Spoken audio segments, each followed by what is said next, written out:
कक्षा 5 हिंदी। मैं आरिफ प्रसाद। आज आप लोगों को पाठ 23 गुरु और चेला सोहनलाल द्विवेदी जी द्वारा कृत है ये पोयम। चलते हैं इस कविता को देखते हैं और पढ़ना चालू करते हैं। क्या है? गुरु एक थे और था एक चेला, चले घूमने पास में था न धेला। चले चलते चलते मिली एक नगरी, चमाचम थी सड़कें चमाचम थी डगरी। मिली एक ग्वालिन धरे शीस गगरी, गुरु ने कहा तेज ग्वालिन न भर री, बता कौन नगरी बता कौन राजा, कि जिसके सुयस का यहाँ बजता बाजा। कहा बढ़ के ग्वालिन ने महाराज, पंडित पधारे भले हो यहाँ आज पंडित। यह अंधेर नगरी है अनबुझ राजा, टके सिर भाजी टके सिर खाजा। गुरु ने कहा जान देना नहीं है मुसीबत, मुझे मोल लेना नहीं है, न जाने की अंधेर हो कौन क्षण में, यहाँ ठीक रहना समझता न मन में। गुरु ने कहा किंतु चेला न माना, गुरु को विवश हो पड़ा लौट जाना। गुरु जी गए रह गया किंतु चेला, यही सोचता हूँगा मोटा अकेला। चला हाट को देखने आज चेला, तो देखा वहां पर अजब रेल पेला। टके सिर हल्दी टके सिर जीरा, टके सिर ककड़ी टके सिर खीरा। टके सिर मिलती थी रबड़ी मलाई, बहुत रोज उसने मलाई उड़ाई। सुनो और आगे का फिर हाल ताजा, थी अंधेर नगरी था अनबुझ राजा। बरसता था पानी चमकती थी बिजली, थी बरसात आई दमकती थी बिजली। गरजते थे बादल चमकती थी बिजली, थी बरसात गहरी धमकती थी बिजली। गिरिराज की एक दीवार भारी, जहां राजा पहुंचे तुरंत ले सवारी। झटपट संतरी को टपट कर बुलाया, गिरी क्यों यह दीवार किसने गिराया। कहा संतरी ने महाराज साहब, न इसमें खता मेरी न मेरा कर्तव्य। यह दीवार कमजोर पहले बनी थी, इसी से गिरी यह न मोटी घनी थी। खता कारीगर की महाराज साहब, न इसमें खता मेरी या मेरा कर्तव्य। बुलाया गया कारीगर झट वहां पर, बिठाया गया कारीगर झट वहां पर। कहा राजा ने कारीगर को सजा दो, खता इसकी है आज इसको सजा दो। कहा कारीगर ने जरा की न देरी, महाराज इसमें खता कुछ न मेरी। यह भिस्ती की गलती यह उसकी शरारत, किया गारा गीला उसी की यह गफलत। कहा राजा ने जल्दी भिस्ती बुलाओ, पकड़कर उसे जल्द फांसी चढ़ाओ। चला आया भिस्ती हुई कुछ न देरी। कहा उसने इसमें खता कुछ न मेरी, यह गलती है जिसने मशक को बनाया, कि ज्यादा ही इसमें था पानी समाया।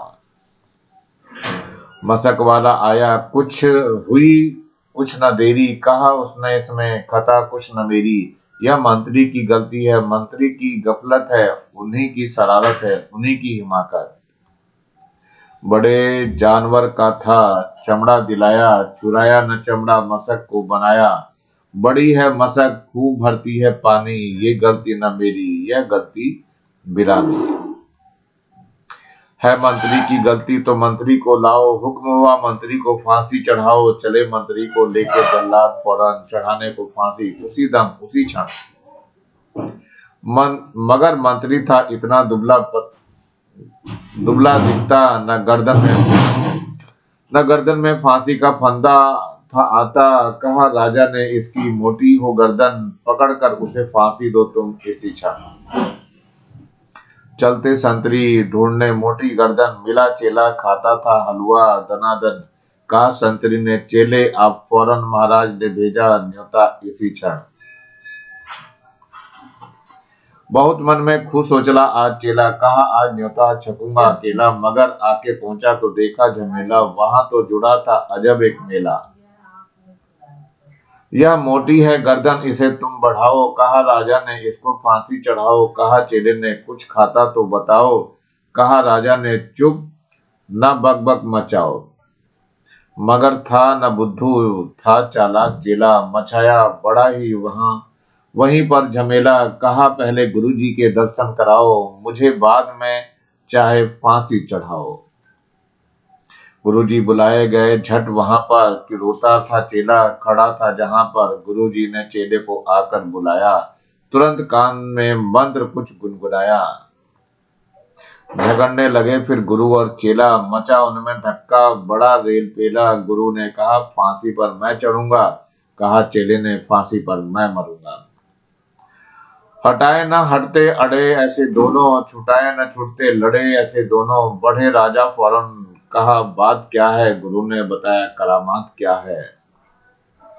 चढ़ेगा जो फांसी मुहूर्त है ऐसी, न ऐसी मुहूर्त बनी बढ़िया जैसी। वह राजा नहीं चक्रवर्ती बनेगा, यह संसार का छत्र उस पर तनेगा।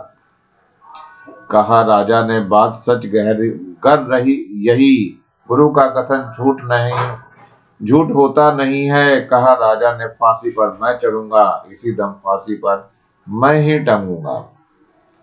चढ़ा फांसी राजा, बजा खूब बाजा, प्रजा हुई खुश जब मरा मूर्ख राजा।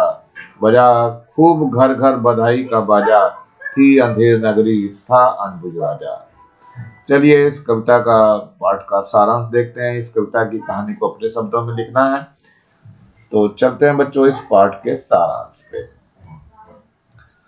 एक गुरु और चेला थे, उनके पास एक भी पैसा नहीं था। वे घूमते घूमते एक ऐसे नगर में पहुंचे जो बहुत ही साफ सुथरा था। जब गुरुजी ने एक ग्वालिन से पूछा कि इस नगरी का राजा कौन है,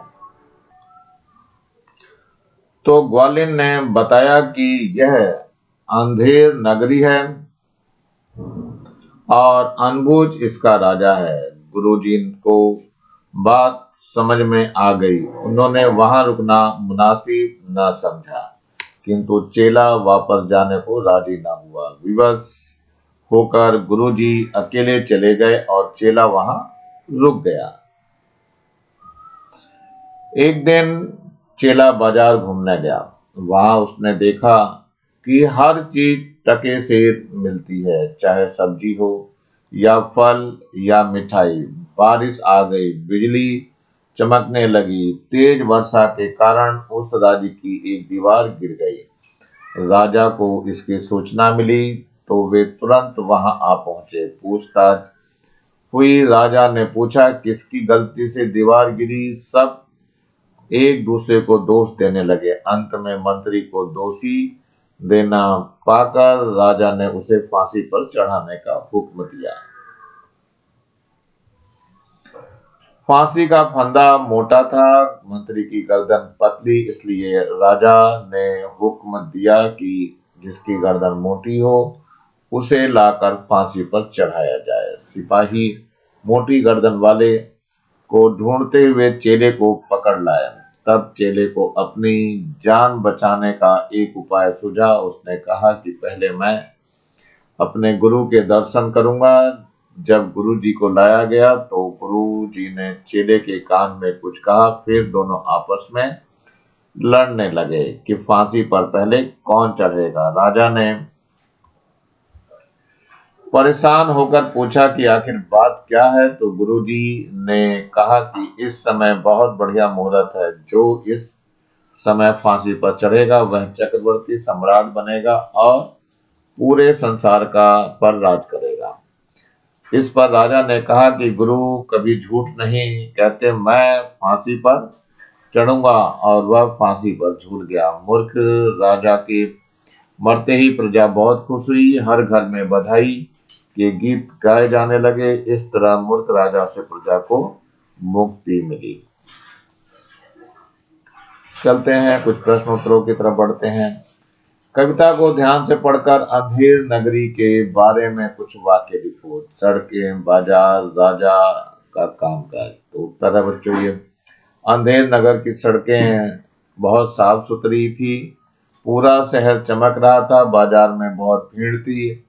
हर वस्तु वहां टके सेर के भाव से मिल रही थी। फिर चाहे वह फल हो, सब्जी या मिठाई, वहां का राजा भी मूर्ख था। उसके राज्य की व्यवस्था भी बहुत गड़बड़ थी। प्रजा राजा की मूर्खता से परेशान थी। प्रश्न है, क्या ऐसे देश को अंधेर नगरी कहना ठीक है? अपने उत्तर का कारण भी बताओ। तो उत्तर है बच्चों, ऐसे देश को अंधेर नगरी कहना उचित ही है, क्योंकि न राजकीय व्यवस्था ठीक थी, न प्रजा राजा से खुश थी। सारे काम काज भगवान भरोसे चल रहे थे। प्रश्न है, टका पुराने जमाने का सिक्का था। अगर आजकल सब चीजें 1 रुपया किलो मिलने लगे तो उससे किस तरह के फायदे और नुकसान होंगे? उत्तर है ये, यदि सभी चीजों का मूल्य 1 रुपया किलो अर्थात एक समान हो जाएगा तो इससे कई प्रकार के फायदे व नुकसान होंगे। पहला फायदा देखते हैं। नंबर 1, सभी चीजों का मूल्य नियमित हो जाएगा। नंबर 2, मुनाफाखोरी समाप्त हो जाएगी। नंबर 3, काला बाजारी खत्म हो जाएगी। हानि क्या है? बाजार में अराजकता फैलेगी। नंबर 2, चूंकि सभी चीजों के बनाने में या निर्माण करने में एक समान खर्च या मेहनत नहीं पड़ती है, अतः चीजों का मूल्य खर्च एवं श्रम मेहनत द्वारा तय किया जाता है।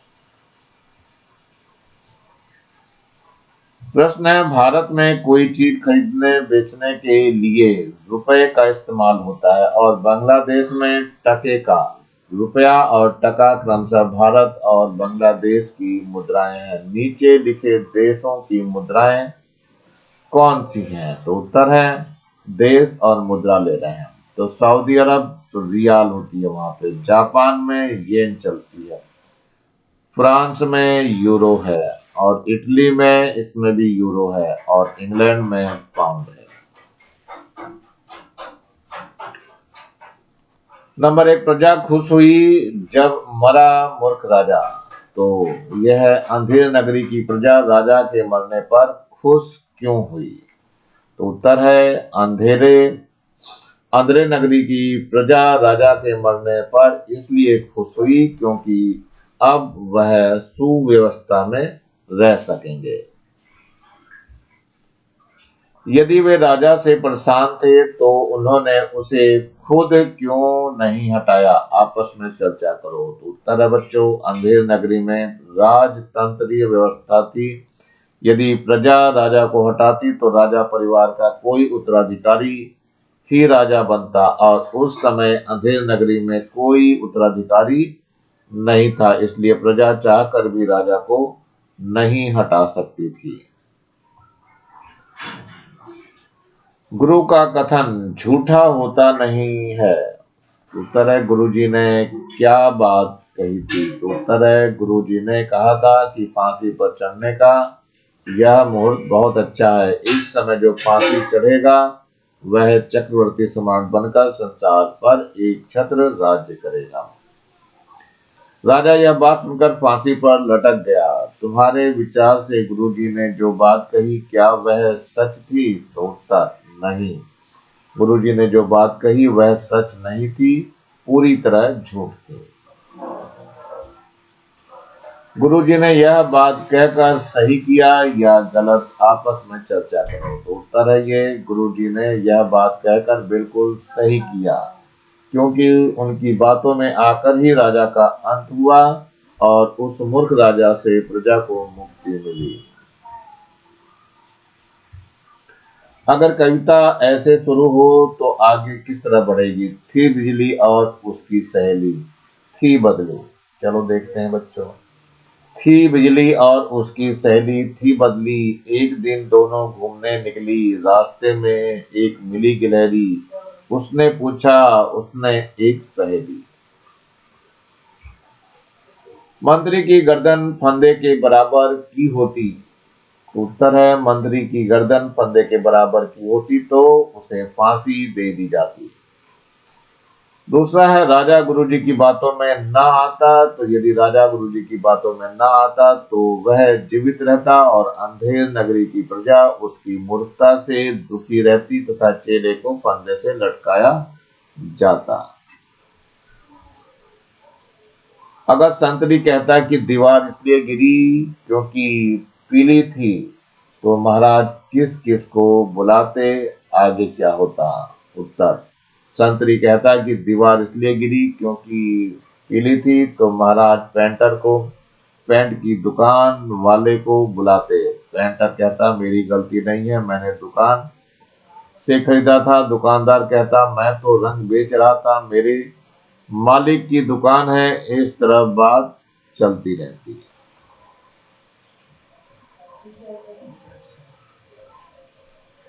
नीचे लिखे वाक्य पढ़ो।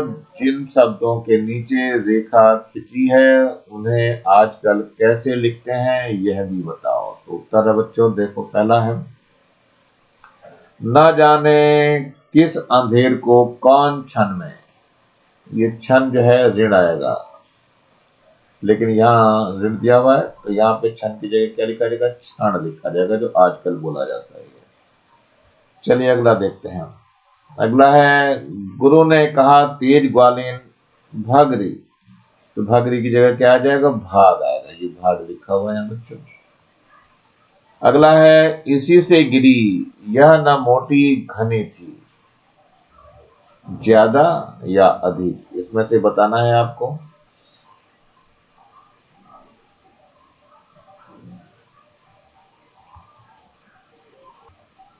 यानी घने की जगह या तो ज्यादा लिख देंगे या अधिक लिख देंगे, यानी कि अधिक मोटी थी या ज्यादा मोटी थी, ऐसा चलेगा घने की जगह पे। चलिए आगे बढ़ते हैं। ये गलती न मेरी, यह गलती बिरानी।